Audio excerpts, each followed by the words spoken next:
Good evening and thanks for joining us tonight for 23 ABC News at 5. I'm Tim Callahan. Tonight's top stories. The Kern County Fair Board gearing up for its first meeting since the state audit report was released. We'll tell you about the meeting, what officials are saying about that report. Plus, smoke filling the air southeast of Bakersfield as a hay fire sparks up. What officials are saying about the fire fight and when it may be contained. Allison? And high pressure moves back into the region. That would cause a significant increase in temperatures later this week. More details on your full forecast when 23 ABC News at 5 starts right now. Live from downtown Bakersfield, 23 ABC News at 5 starts now. Good evening. A state audit brought on by a whistleblower found the Kern County Fair had mismanaged funds, and now the district attorney's office also investigating the allegations. Tonight, the board meets for the first time since the accusations came to light. 23 ABC's Alex Bell live right now at that meeting. Alex, what do we know about what's being discussed there tonight?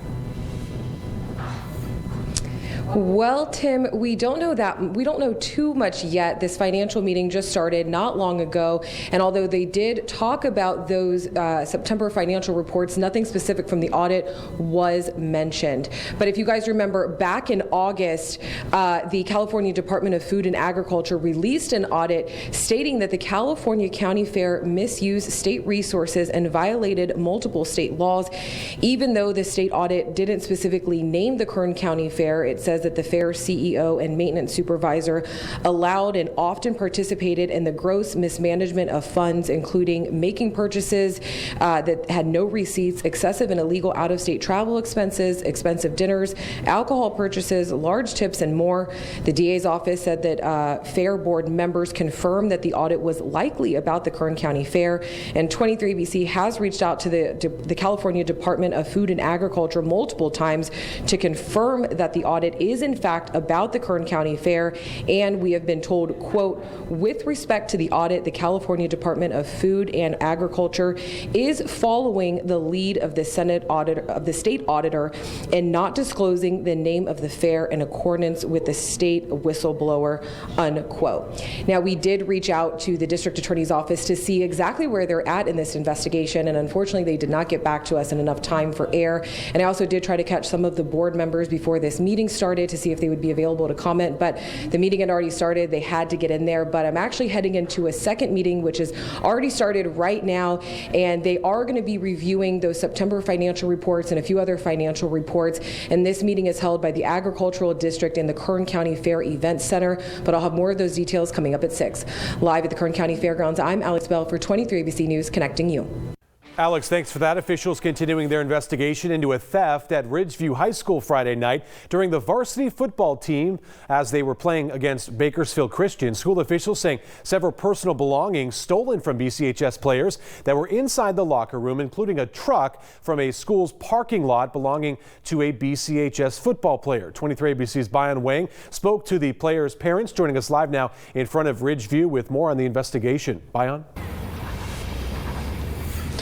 Yeah, Tim, the parents of the player whose truck was stolen say it happened right here at Ridgeview High School while he was playing in a football game Friday night. Police say 3 juveniles were in possession of the stolen truck and crashed it into a tree a few miles away from the school. Police say they were all arrested. The keys were apparently taken from the locker room. Well, I'm very concerned about my kids' safety. The Bakersfield Christian High School varsity football team lost their game against Ridgeview High School Friday evening. But according to the Bakersfield Police Department, that wasn't their biggest loss that night. There was a car that was stolen out of the parking lot at about 10:30. That car belonged to a senior player on BCHS. His parents tell 23 ABC it was a brand new truck. The truck was involved in a vehicle collision at about 11:55 in the area of Ash and Woodmere, where the vehicle struck a tree. 3 juveniles were contacted at that location and believed to be in possession of the stolen vehicle. They were treated for minor injuries and were later arrested for possession of stolen property and conspiracy. According to BCHS, more than one player had their belongings stolen during the game. BCHS provided a statement to 23 ABC News that says, in part, "We also understand the hurt which a number of families in our BCHS community are feeling as a result of the theft and loss of their possessions. We do not see the actions that were taken that evening to be representative of the Ridgeview community as a whole, but rather the result of the unfortunate activity of a very few individuals." They should have more security because, I mean, it's really really dark in the parking lot. Officials have not confirmed if the juveniles were students at Ridgeview High School, but one Ridgeview parent says she will think twice before letting her children go to the next football game. I usually let them come like every time there's a game at school, but now with these things happening, I'm going to be more cautious. You know, if I let them come by themselves, I have to be here all the time. 23 AC. And the Kern High School District would only say that their police department is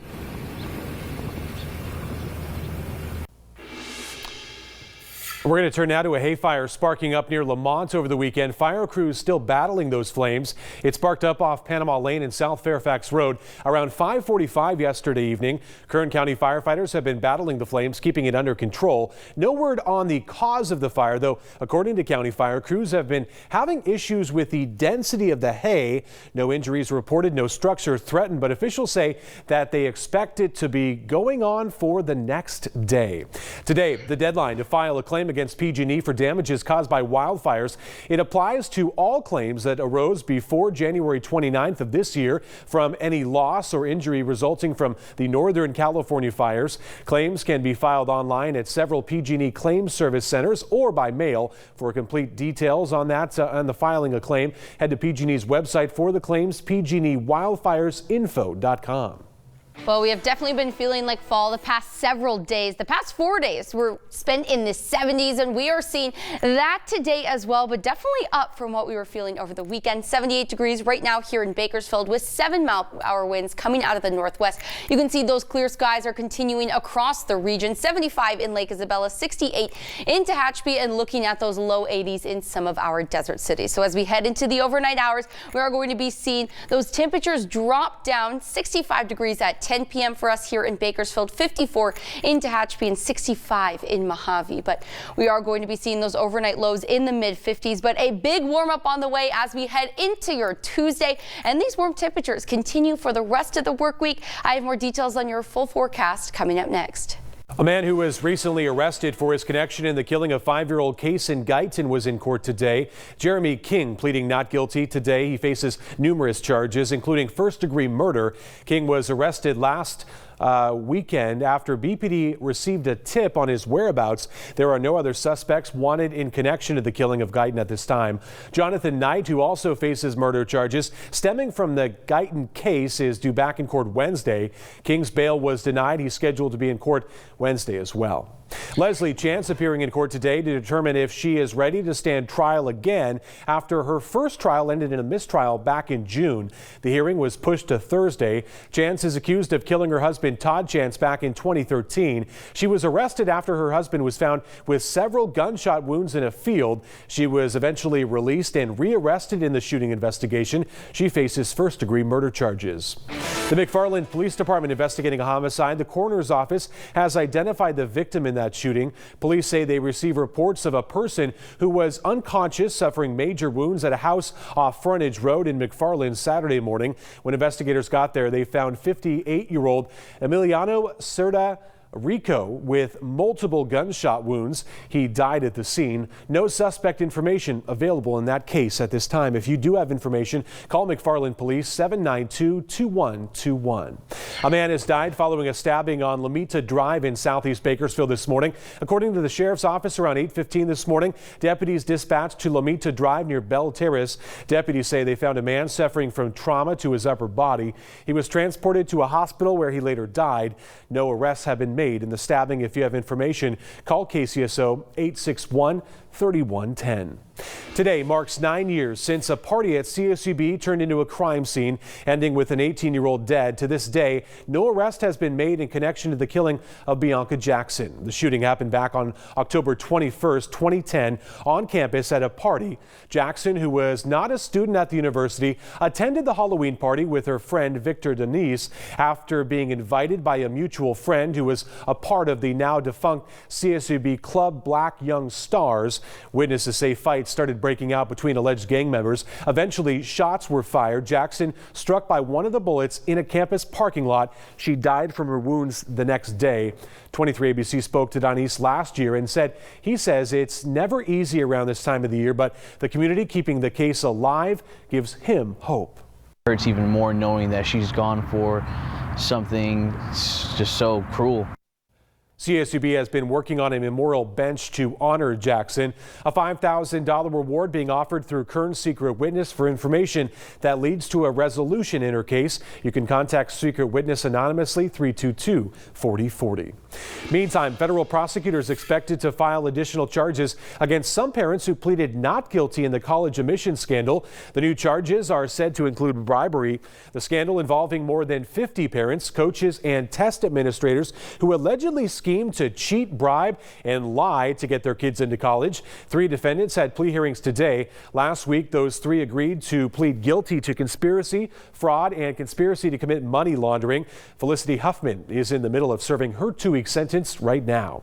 A horse at Southern California's Santa Anita Park has been euthanized after breaking his front leg, ankle, I should say. It's the now 34th horse death at the track since December. Sachel Page was a 3-year-old gelding. The jockey, Ruben Fuentes, was not injured. Santa Anita Park closed for evaluation in March after more than 20 horses died over the course of 3 months.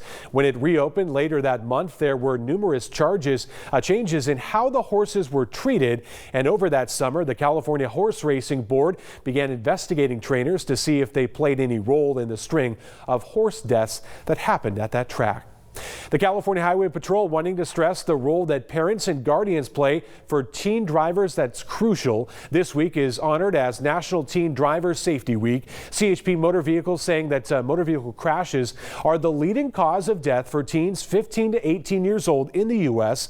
In 2017, in California alone, 77 people killed in crashes involving drivers aged 15 to 18. According to CHP, discussions about safe driving with your teen should include avoiding distractions such as cell phones, using seat belts, obeying speed limits, not driving impaired, and limiting the number of passengers in their cars.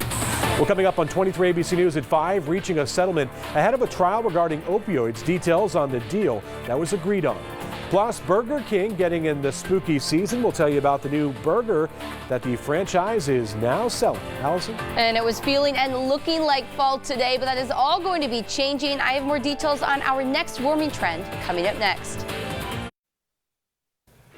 Welcome back. A murder trial out of Wisconsin continues as a woman is accused of killing one of her 3 lovers. She says it was self-defense, but the state says it's murder. Court TV's Julie Grant has more on the proceedings. Hello and a very good day to you. I'm Julie Grant with Court TV Live, and we're bringing you live coverage of a murder trial happening in the state of Wisconsin. It includes facts about very odd sexual practices, complicated love stories, and ultimately death. A woman named Ezra McCandless is accused of stabbing one of her 3 lovers to death. She says it was in self-defense, but the state says it was cold-blooded murder. Alex Woodworth was stabbed 16 times. His death a brutal one. Prosecutors are continuing to build their case in chronological order, poking holes in the story that McCandless told police the night of the killing. The morning began with the emergency room doctor who saw McCandless the night that she says she was assaulted. And we've been hearing from investigators who covered different parts of the investigation, including sheriff's deputies who searched the victim's apartment and from detectives who interviewed McCandless. We'll continue bringing you live coverage from inside of the courtroom throughout the day. And as always, you can count on Court TV for gavel-to-gavel coverage. I'm Julie Grant. Now back to you in the studio. 4 drug companies have reached a last-minute settlement as an opioid trial was set to begin in Ohio. The settlement announced today AmerisourceBergen, Cardinal Health, and McKesson will pay a collective $215 million immediately, while Teva Pharmaceutical owes $20 million, with $5 million of that to be paid before the end of the year. The 5th defendant, pharmacy chain Walgreens, not included in the settlement and will get a new trial date. Smaller pharmaceutical distributor Henry Schein Medical will make a $1 million donation to establish an education foundation. 6 drug companies have been accused in thousands of lawsuits over their role in the nation's opioid crisis. A food recall to tell you about: some frozen sausage patties sold at Walmart being pulled off store shelves because of the possible salmonella contamination. George's Prepared Foods, based in Tennessee, recalling more than 6,000 pounds of ready-to-eat pork and turkey sausage patties and their products there. The problem discovered when the firm notified the USDA Food Safety An inspection service at the firm's third-party cold storage facility had inadvertently shipped the ready-to-eat products to stores. There haven't been any reports of anyone getting sick, though if you have the recalled sausages, you're encouraged to discard them or return them. You can get more information about the recall on our website, turn23.com. Just in time for Halloween, Burger King is introducing what it calls the Ghost Whopper. Take a look. The Ghost Whopper featuring a white cheddar cheese flavored bun. The flame grilled beef burger is then topped with tomatoes, lettuce, mayo, ketchup, pickles, and white onions. That's all normal. The available burger is now at 10 locations across the U.S. The Ghost Whopper goes on sale October 24th. Well, sticking with the creepy theme, saying goodbye to ordinary phone covers and hello to this. It is a bit unnerving to look at. It's a cover that makes your phone ticklish. Yeah, you can even pinch it just like human skin. Your phone can also display emojis that correspond to how you touch it, like laughing or the tickle emoji. The artificial skin was created using silicone and sensors to give it that real-life look and feel. It's only a project at this stage and doesn't appear to be up for sale because, let's be honest, who would buy that? That's all right, creepy. Let's bring in meteorologist Allison Gargaro and take a look at our forecast. Allison, we are in the midst of a warm-up this time of year. It's typically not this warm. Yeah, it's definitely not going to be as warm as what we've been feeling what we will be feeling later this week. So we are still in those fall-like temperatures, 78 degrees right now here in Bakersfield. That's up 4 from what we were feeling this time yesterday. But you can see in the mountains anywhere from up 10 to up 13 degrees. And these numbers are only going to continue to increase. It's all thanks to high pressure that is dominating just off the coast. As you can see, it is going to be moving onshore Tuesday, Wednesday, continuing throughout the rest of your work week as well. So we are going to be seeing those fall-like temperatures today in the 70s, but we are going to be bringing that warming trend as we head into tomorrow. But something that we will be seeing later this week for your Thursday and Friday, strong easterly winds. So we've seen an event like this earlier in the month. Those dry desert winds will be moving in from the east. That mixed with very low humidity values could be bringing that increased fire weather risk. So that's something that we will be tracking later this week. Air quality is going to remain in the moderate range, slightly worse than what we were feeling today, with an AQI of 71 for your bus stop forecast, 56 degrees around 7:30 in the morning tomorrow, and then back to those low 80s by the time you are going home. Because look at this, 85 degrees for your Wednesday and Thursday with those clear skies, up to 88, even 89 degrees by Friday, nearing that 90-degree mark here in Bakersfield. And we are heading into the last few weeks of October, but then a big cool down on the way as we head into next week. Definitely will be feeling more like October then. 83 is a high in the Kern River Valley tomorrow, 76 in Tehachapi and 75 in Fraser Park. We will be seeing those increase in winds on Thursday and Friday, and then again on Sunday as our next system pushes through the region. But it looks like we're going to be staying mostly dry for the next 7 days, but definitely warming up. That might be a little bit spooky for some people. Yeah, and then Halloween a week from Thursday, and it could be a little cooler, hopefully. Yeah, thankfully. All right, we'll look for that, Allison. Thanks. We'll still ahead. Going trick-or-treating in a safe space. We'll tell you about the Safe Trunk or Treat event happening this week ahead of Halloween when 23 ABC News at 5 returns. Hey, it's Danielle and Alyssa. Join us on 23 ABC, first at 4:30. We'll tell you what two-time Grammy-nominated artist is set to perform at the Fox Theater. And high pressure is building, sending us into a warming trend. Your forecast first at 4:30. Tonight, crisis in Syria, the fragile ceasefire about to expire, and growing backlash from within the president's own party as the impeachment inquiry picks up steam. The damage control. World News tonight with David Muir, America's most watched newscast. Welcome back. I want to get you live now to a Kern County Fair board meeting that's happening. Not exactly an exciting scene, but this is, of course, in the backdrop of a alleged scandal that's happening at the Kern County Fair, a misuse of funds, as the Kern County Fair Board has been subject to an audit that happened earlier this year. The board hasn't met since the release of that state audit. The Kern County Fair has not said that they were mentioned in that report, though several sources have confirmed that they were the fair being investigated investigated this the first time that Fair Board has met since that report released. We have a reporter there. Much more coming up ahead on 23 ABC News at 6. Well, All Hallows Eve quickly approaching, but if you want to celebrate a little early in the safe environment, the Kern County Sheriff's Office has you covered. It's the annual Safe Trunk or Treat event happening this Friday. You and your kids can come dressed in costume. It's first come, first served for the first 1,000 people. The event is meant for toddlers through 15 years old. Safe Trunk or Treating is taking place this Friday, starting at 5 o'clock at the KCSO substation, 1700 Flower Street in East Bakersfield. Anyone wishing to join in on this year's Christmas parade, your time almost up. The deadline quickly approaching for those wanting to participate. The event's application period will be closing this Friday, and acceptance emails will be sent out the following week. This year's 2019 parade slated for December 5th in downtown Bakersfield. 23 ABC, a proud sponsor of that parade, and it is hard to believe we're talking about it. It's quickly approaching. I know. Can you believe it? And Halloween is just a week away, and it's definitely not feeling like it. No. Coming up next, I have more details on our latest warming trend and just how warm we'll be getting. Welcome back. This is the time of year we talk about. It's so great to be here because it's just perfect. Yeah, it's really not too bad. Today, temperatures were right on track with seasonal, but high pressure will be moving into the region. That means we will be feeling a big increase in those temperatures, nearing 90 degrees for your Thursday and Friday with those easterly winds, bringing back the chance for that fire danger. So that's something that we will be tracking later. But then a big drop in temperatures next week. So crossing our fingers for Halloween. Yeah, it could be a good forecast. That's it for us here at 5. World News is next. We'll see you after that at 6. Good night.